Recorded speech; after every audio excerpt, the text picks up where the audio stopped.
washed by the waves of one sea into different lands we call cultures. Have you ever wondered if you were destined by a different wave? Wonder with me, close your eyes and let your heart tremble. Let your soul move to different sounds of cultures. I'll take you there. Give me your tired, your poor, your huddled masses yearning to breathe free, the wretched refuse of your teeming shore. Send these, the homeless, tempest-tossed, to me. I lift my lamp beside the golden door.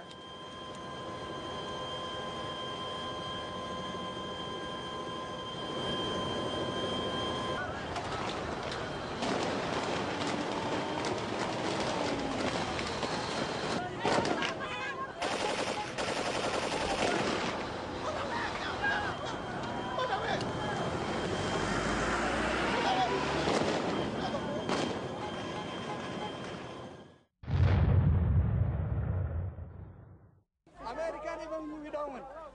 The UNITAF is crazy. We don't want to see UNITAF in our country.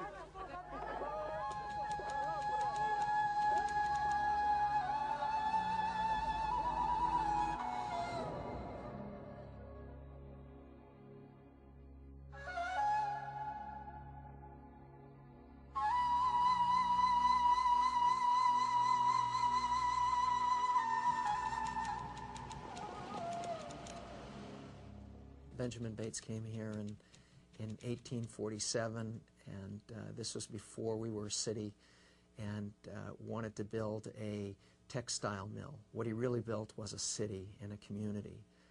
As the mill grew, the city grew. As the mill prospered, so did our community. In 1950, the city of Lewiston was the single largest employer in the state of Maine, or I should say the Bates Mill was the single largest employer in the state of Maine, with 5,000 employees and a very prosperous textile business. In the 60s and 70s, the mill started to decline, and as the mill declined, so did the condition or the prosperity of our town.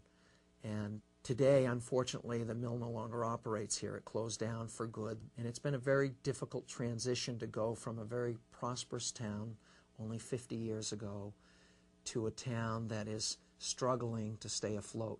The Franco-American community is a very hardworking, very proud community. We've suffered what, in my opinion, is a decline in self-esteem. We worked hard to change our reputation and our perception. We worked hard to grow our economy. We created thousands of jobs, so the economy was good. People felt good about living here. As we came into the year 2002, we were at a very positive place here in the city of Lewiston. This is a community, it's a proud community. This is a community that people who choose to live here absolutely love the fact that they live here.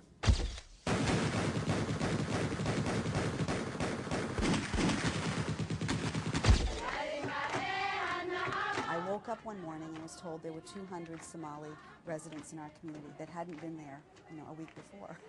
It was truly unbelievable.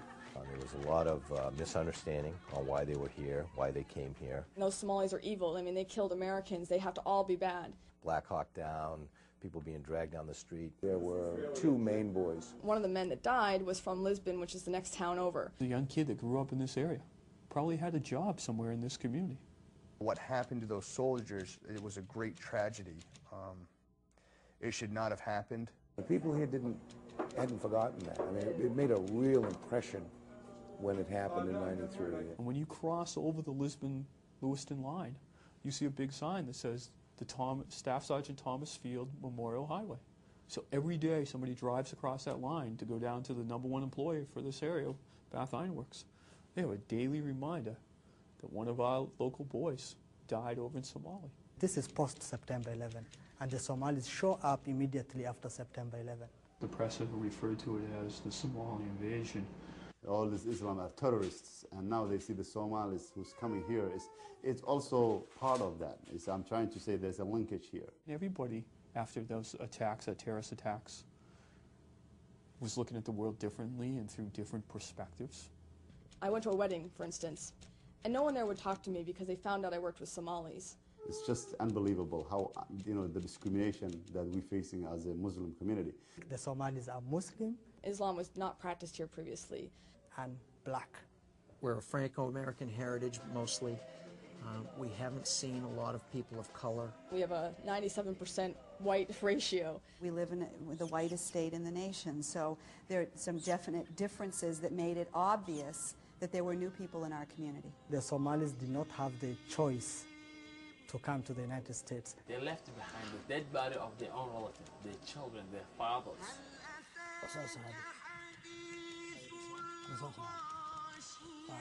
بصورة هناك كانوا قتل بدون أي شيء بس إنك لست نفس القبيلة بس.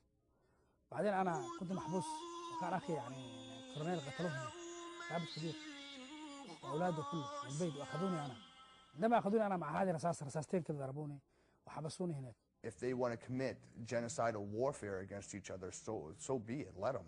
That's less mouths for us to feed out of our taxpayers and all of our charities to go to. These people has been brought to here by the U.S. government as refugees. Or they've been settled in a black community in Atlanta, Georgia. When you came from war, you know the pain of the war and what you go through, and then unfortunately coming to this country, and you have been put in a certain area where itself it's a crisis going on. There is actually civil war itself within the United States. Your head has been stuck in a gun.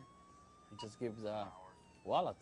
U.S. government, brought these people to this country into safety area, and they have been put to an area where the drugs is running high, the shooting is spreading nightly. Basically, another warfare. Why we're risking this area? We don't even know our children whether they are learning or using drugs. There was a nightly curfew, basically that you have, gangs running to these projects, and when you call the police, there is no single police will show up unless they come like an army, like 20 or 30 police. So a message was being sent around.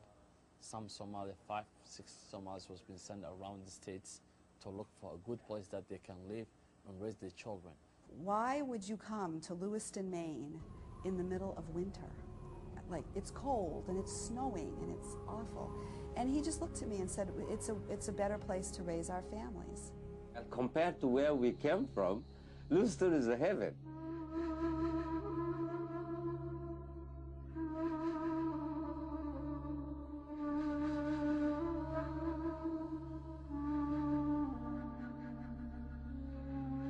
Born and raised in Newark, New Jersey, and came here to Lewiston to go to a small college called Bates College, and opened a small business while I was a student at Bates, working my way from school. And 32 years later, they made me the mayor and state senator, and now it's home.